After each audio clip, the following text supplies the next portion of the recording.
नमस्कार, मैं हूं आपके साथ मयंक। तो देखिए, आज बिहार में वोटर लिस्ट के रिवीजन यानी सर को लेकर जो है सुप्रीम कोर्ट में सुनवाई हुई और बेहद अहम सुनवाई थी। और आज हम आपको बताएं कि देश के 4 बड़े वकील आज सुप्रीम कोर्ट में सर के खिलाफ उन्होंने ज़बरदस्त ज़िरह की है, ज़बरदस्त उन्होंने तर्क रखे हैं। इसमें कौन कौन था आपको बताते हैं।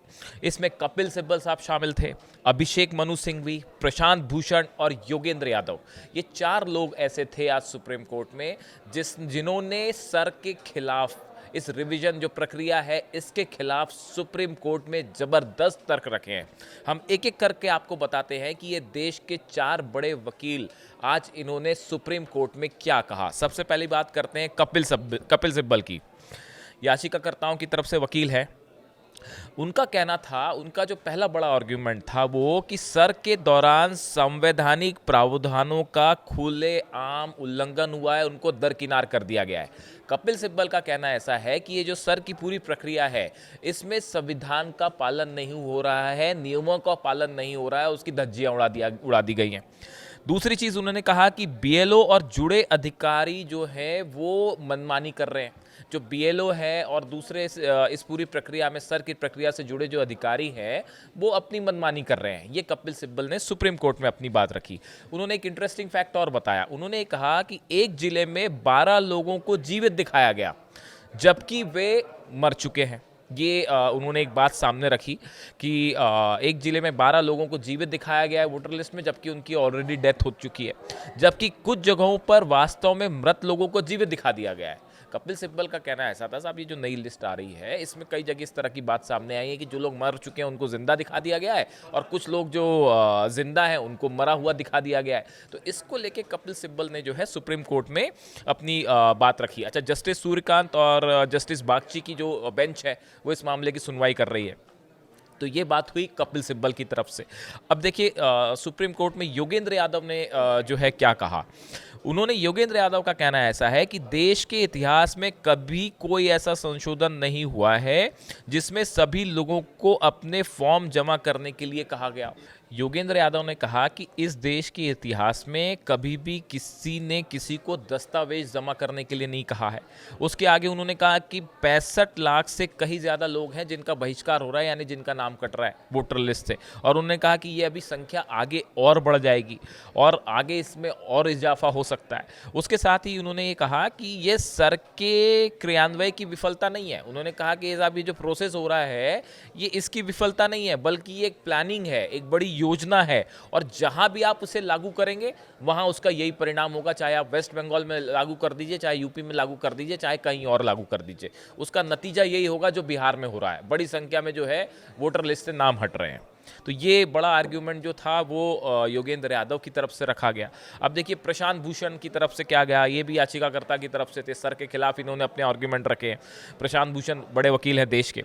इनकी तरफ से कहा गया कि हमें प्रारूप नामावली में बड़ी संख्या में मृत व्यक्ति मिले हैं जो वास्तव में जीवित है। ये देखिए, इन्होंने भी वही बात कही जो कपिल सिब्बल कह रहे हैं कि साहब, उन्होंने कहा कि हमने जो नई लिस्ट निकाली और जब हमने जांच की इसकी, तो इसमें पता चला कि बड़ी संख्या में ऐसे मृत व्यक्ति मिल गए, मतलब उसमें कई लोगों को डिक्लेयर कर रखा है डेथ जबकि वो जीवित है। तो ये अपने आप में जो है एक बड़ा इसमें जो खामी उन्होंने की तरफ से बताई।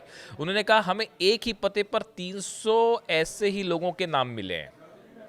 300 लोग ऐसे मिले हैं एक जगह पे जिनको मृत दिखा दिया गया जबकि वो जीवित है। यह आयोग कह रहा है कि मृत घोषित किए गए लोगों को फॉर्म 6 फिर से भरना होगा और नए मतदाता के रूप में आवेदन करना होगा।